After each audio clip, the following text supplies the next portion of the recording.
Good afternoon student, welcome to S4E classes. तो पिछली बार हम कंसंट्रेशन टर्म पढ़ ही रहे थे और मेरी वीडियो ख़त्म हो गई थी। ठीक है, तो आज मैं फिर से यहीं से थोड़ा सा इंट्रोडक्शन दे रहा हूँ। ठीक है, तो कंसंट्रेशन टर्म हमारे पास होता क्या है, देखो मैंने क्या बोला था पिछली बार आपको। देखो ये सोल्यूशन है मेरे पास। ठीक है, सोल्यूशन में दो चीज़ें होती हैं, पता है आप लोगों को, सोल्यूट और सॉल्वेंट। देखो आप जब भी मेरी वीडियो देखते हो ना, तो उससे पहले थोड़ा सा आप पिछली वीडियो को एक दो बार देख लिया करो या रिवाइज कर लिया करो। ठीक है, वरना ऐसे आपको समझ नहीं आएगी। ठीक है, देखो मैंने क्या बोला था, सोल्यूशन किससे बनता है, एक सोल्यूट होता है और सॉल्वेंट होता है। और जब भी हम कंसंट्रेशन की बात करेंगे तो हम हमेशा सोल्यूट की ही बात करेंगे, ये मैंने पिछली बार बताया था। ठीक है, एक एग्जाम्पल से समझो इसे। ठीक है, मेरे पास एक गिलास दूध है। ठीक है, सपोज किया आपकी मम्मी ने एक गिलास दूध दिया और उसमें 2 ग्राम चीनी डाली। ठीक है, सॉल्वेंट है, एक्सेस अमाउंट में है, और ये सोल्यूट है। ठीक है, और ये मेरे पास क्या बना, सोल्यूशन बना। ठीक है, देखो ये मेरे पास सोल्यूशन बना। ठीक है, आपने क्या बोला कि मम्मी इसमें थोड़ा चीनी का टेस्ट कम है, ये ज़्यादा स्वीट नहीं है, दूध ज़्यादा मीठा नहीं है। ठीक है, कम है, कम मीठा है, लिख लो। ठीक है, फिर क्या किया आपकी मम्मी ने, अगले दिन दूध सेम रखा। ठीक है, सॉल्वेंट था वो सेम रखा और उसमें 5 ग्राम चीनी डाल दी, शुगर डाल दी। ठीक है, फिर क्या हुआ, आपने देखा हाँ थोड़ी थोड़ी चीनी आई है, कि थोड़ा मम्मी मीठा हुआ लेकिन इतना ज़्यादा नहीं हुआ। ठीक है, थोड़ा सा हुआ है, थोड़ा सा मीठा इंक्रीज हो गया इसका। ठीक है, फिर आपकी मम्मी ने अगले दिन क्या किया, सीधा ही 15 ग्राम शुगर डाल दी उसमें। ये क्या बना, सोल्यूशन बना। ठीक है, जब 15 ग्राम शुगर तो हमने, हाँ मम्मा आज टेस्ट अच्छा है, आज मीठा भी थोड़ा ज़्यादा हो गया। ठीक है, तो ये क्या था, देखो सोल्यूट की कंसंट्रेशन, सोल्यूट की अमाउंट मैं थोड़ी थोड़ी बढ़ा रहा था। जैसे जैसे मैंने सोल्यूट की अमाउंट बढ़ाई, 2 ग्राम किया, 5 ग्राम किया, 15 ग्राम किया, जैसे जैसे मैंने किया मेरा क्या हो रहा है, जैसे कंसंट्रेशन सोल्यूशन की इंक्रीज हो रही है। ठीक है, तो समझ रहे कंसंट्रेशन क्या होती है। जब भी मैं कंसंट्रेशन की बात करूंगा आपने किस पे जाना है, अमाउंट ऑफ सोल्यूट, और अमाउंट ऑफ सॉल्वेंट मेरा क्या होगा, फिक्स होगा। ठीक है, अमाउंट ऑफ सोल्यूट। ठीक है, यहाँ पे कंसंट्रेशन कम थी, यहाँ पे कंसंट्रेशन थोड़ी ज़्यादा हुई, यहाँ पे थोड़ी और ज़्यादा होगी। ठीक है, तो जब भी मैं सोल्यूशन में कंसंट्रेशन की बात करूँगा तो आपके दिमाग में सीधा ही सोल्यूट की कंसंट्रेशन आनी चाहिए कि हम सोल्यूट की कंसंट्रेशन की बात कर रहे हैं। ठीक है, देखो अब आगे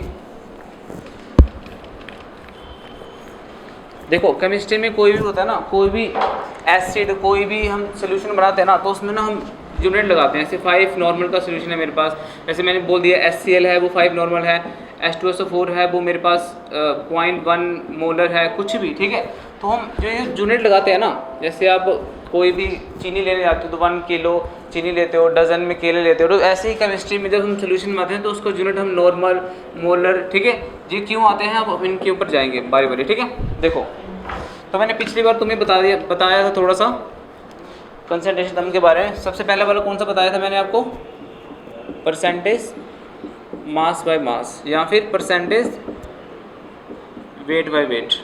ठीक है, अब देखो मैंने क्या बोला था कि जो ऊपर होगा ना वो हमेशा क्या आएगा,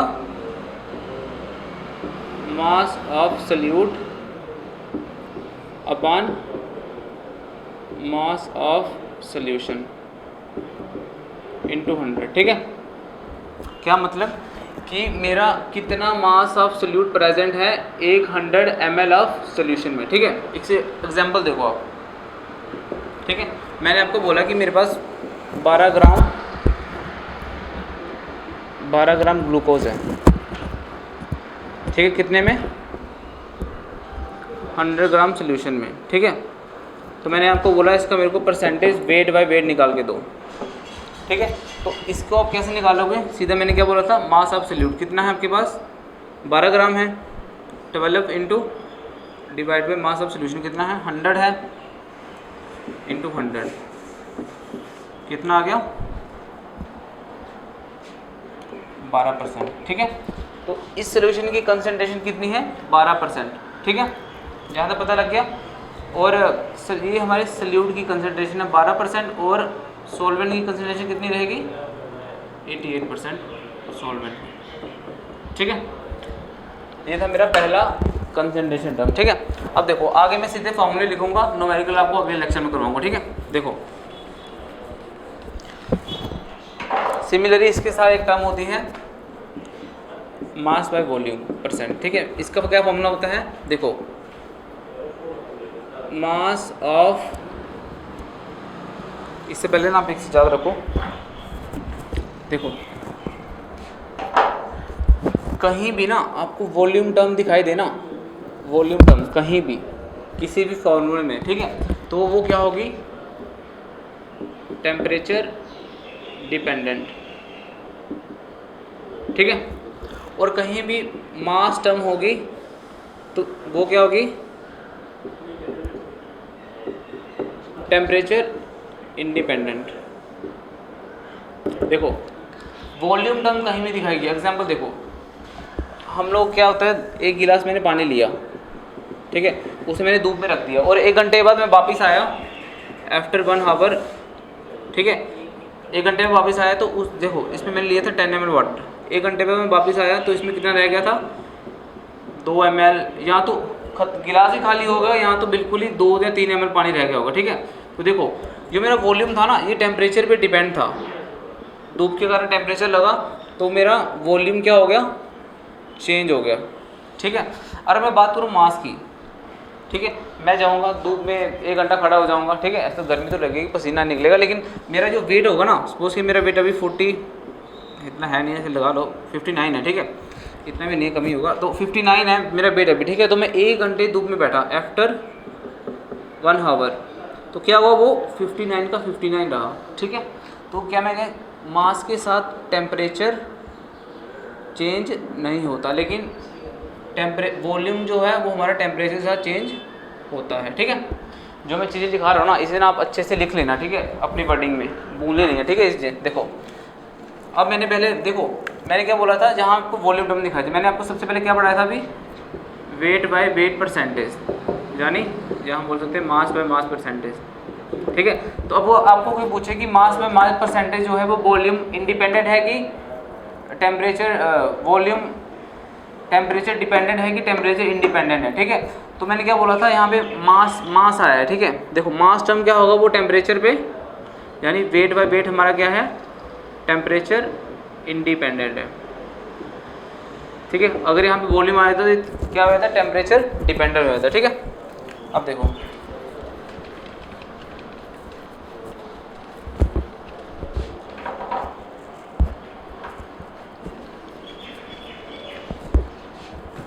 देखो अब दूसरा फार्मूला है मेरे पास, परसेंटेज मास बाय वॉल्यूम, तो लिख लो परसेंटेज वॉल्यूम बाय वॉल्यूम।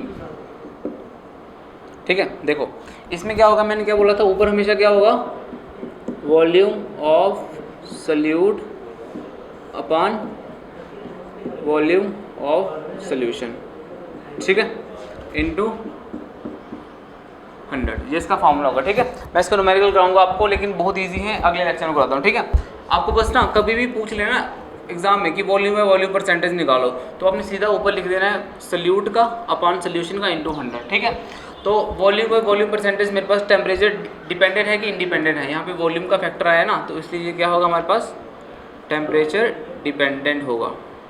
ठीक है, अब देखो तीसरी, देखो मास बाय वॉल्यूम। ठीक है, इसमें क्या होगा, मास बाय वॉल्यूम परसेंट में देखो m है ना ऊपर, मास ऑफ सॉल्यूट हमेशा ऊपर क्या रहेगा, सॉल्यूट रहेगा, अपॉन वॉल्यूम ऑफ सॉल्यूशन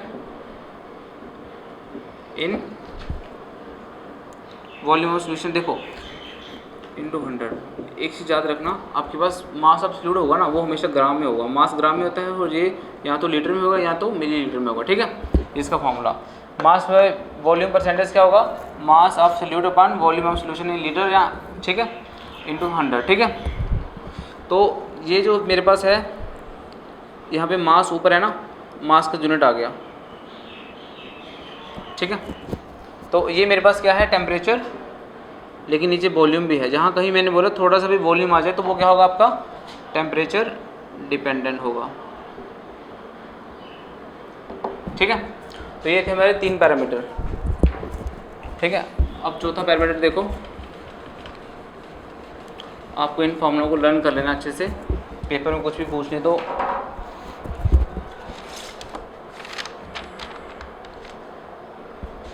देखो। अब नेक्स्ट पैरामीटर आपका स्ट्रेंथ, ठीक है। स्ट्रेंथ क्या होता है हमारे पास, mass of solution in gram upon volume of solution in litre, ठीक है। देखो मास ऑफ सॉल्यूशन इन ग्राम, मैं मास को ना इसको देखो एक चीज़ याद रखना आप लोग, कहाँ लिखूँ, देखो यहीं लिख लेते हैं, ठीक है। मेरे पास सॉल्यूशन है एक, ठीक है। सॉल्यूशन में मैंने ए मान लिया सॉल्वेंट को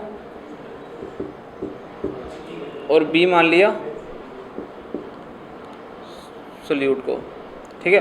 तो मेरे पास वेट ऑफ सॉल्वेंट ये होगा, सोल्यूट ये होगा, और वेट ऑफ सॉल्वेंट ये होगा, ठीक है। अब देखो मास ऑफ सोल्यूशन इन ग्राम, मैंने लिखा है इसे WV, मास ऑफ, यहाँ सोल्यूट है, ठीक है। Mass of solute in gram, solute का mass upon volume of solution, volume of solution, ये लीटर में है, मैं इसे मिलीलीटर कन्वर्ट कैसे करूँगा, इसे 1000 से मल्टीप्लाई कर दूंगा, नीचे लिख दूँगा V इन ml। 1 लीटर किसके बराबर होता है,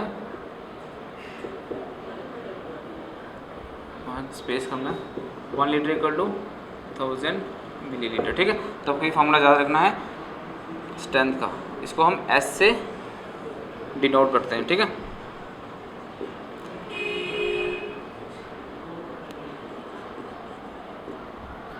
ठीक है, ये हो गया स्ट्रेंथ का। अब अगली कंसंट्रेशन टर्म देखो, देखो आपको ना बस याद रखना है स्ट्रेंथ होता क्या है, mass of solution in solute in gram upon volume of solution in litre, ठीक है। देखो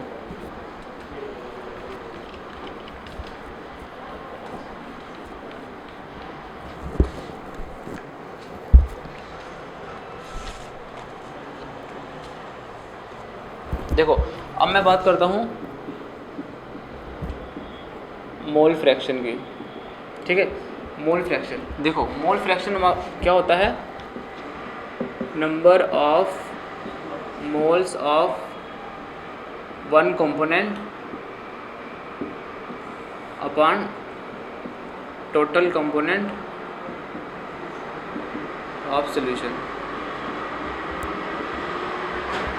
ठीक है। मोल फ्रैक्शन, फ्रैक्शन का मतलब ये होता है ना कि रेशो, ठीक है, number of mole of one component upon total component of the solution, ठीक है। देखो अब मैं क्या बोलूँगा, इसके लिए आपने ना ए को मैंने मान लिया सॉल्वेंट किसी सॉल्यूशन में, ठीक है, और मैंने बी को क्या मान लिया सोल्यूट, ठीक है। देखो तो इसका वेट क्या होगा मेरे पास WA और इसका वेट क्या होगा WV, ठीक है। अब मैं यहाँ बात कर रहा हूँ नंबर ऑफ मोल्स की, ठीक है। मेरे पास नंबर ऑफ मोल्स क्या होते हैं, नंबर ऑफ मोल्स होते हैं मेरे पास given weight upon molecular weight, ठीक है। सिमिलरली मेरे पास number of moles of solute के कितने होंगे, तो सॉल्वेंट है ना, तो यहाँ पे ए आएगा, ठीक है। नंबर ऑफ मोलर सोल्यूट क्या होंगे, सोल्यूट का वेट अपॉन सोल्यूट का मोलर मास, ठीक है। तो मैंने क्या बोला था, मोल फ्रैक्शन क्या होती है आपके पास, number of mole of one component. अगर मैं देखो इसको मोल फ्रैक्शन को हम डिनोट करते हैं काई से, ठीक है। अब देखो number of moles of one component, mole fraction, ठीक है। देखो मैंने मोल काई से डिनोट किया, मैंने काई ए लिखा, ठीक है। काई ए का मतलब क्या होगा, number of mole of one component. देखो सोल्यूशन में मेरे पास कितने कंपोनेंट्स हैं, 2 हैं, ए और बी, एक सोल्यूट है और एक सॉल्वेंट है, ठीक है। तो ए कंपोनेंट के मोल फ्रैक्शन क्या होगा, number of mole of one component. मैंने इस समय एक कंपोनेंट की बात की, तो वो क्या होगा Na upon Na plus Nb, ठीक है। Similarly number of mole of component B, solute का क्या होगा, काई से डिनोट करता हूँ, ठीक है। क्या होगा, वो जो मैं ले रहा हूँ ना XB, वो ऊपर रहेगा NB upon Na plus Nb, ठीक है। और हमेशा जो हमारा सम होता है ना इसका, काई ए का काई बी का, ये हमारा क्या होता है 1 होता है। ठीक है, आपके पास कभी मोल फ्रैक्शन पूछ ले 3 कंपोनेंट का, सपोज किया एक सोल्यूशन है उसमें 3 कंपोनेंट है, ए है, बी है और सी है। ठीक है, तो वो पूछ ले कि नंबर ऑफ मोल फ्रैक्शन बताओ मेरे को सी की, तो क्या लिखोगे आप, chi C equal to N C N A plus N B plus N C. ठीक है, और जो इसका वो होगा सम होगा एक्स काई ए काई बी काई सी का, वो कितना होगा 1 होगा, ऑलवेज 1 होगा। ठीक है, तो मोल फ्रैक्शन क्या हुई, number of mole of one component of solution upon total component of solution. ठीक है, एक कंपोनेंट का अपॉन टोटल कंपोनेंट। ठीक है, याद रखना, इसको हम डिनोट करते हैं काई से। और नंबर ऑफ मोल्स, हमारे पास नंबर ऑफ मोल्स क्या होते हैं, given weight upon molecular weight. ठीक है, मॉलिक्यूलर देखो गिवन वेट जैसे ना मेरे को दे दिया हुआ है NaCl दिया हुआ है। ठीक है, इसका गिवन वेट मेरे को सपोज किया दिया हुआ है 5 ग्राम। ठीक है, ये इसका मेरे को गिवन वेट दे रखा है, लेकिन इसका मोलर वेट मोलर मास क्या होगा, जैसे Na कितना होता है 11 23 प्लस 35.5। ठीक है, 58.8, जे इसका क्या हो गया मोलर मास हो गया। ठीक है, देखो तो ये था फॉर्मूला आपके लिए मोल फ्रैक्शन के लिए। ठीक है, अब हम आगे बात करते हैं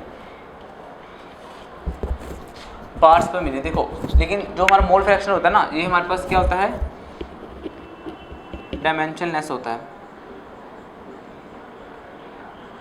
डायमेंशनलेस कैसे हुआ, देखो ऊपर भी सपोज किया, ऊपर भी मोल्स है, नंबर ऑफ मोल्स m है, नीचे क्या है a प्लस बी, जो भी mm प्लस हो रहा है, लेकिन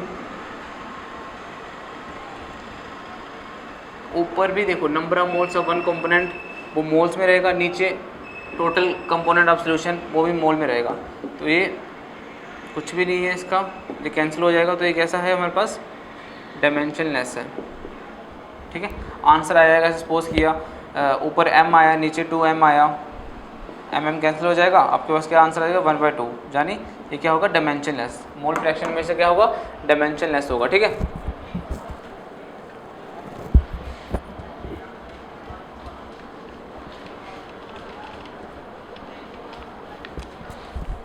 देखो ये सब ना आपको लर्न करना है, मैं अगले लेक्चर में आपको न्यूमेरिकल कराऊंगा। ठीक है, एक एक को अच्छे से पढ़ना है, 2-3 बार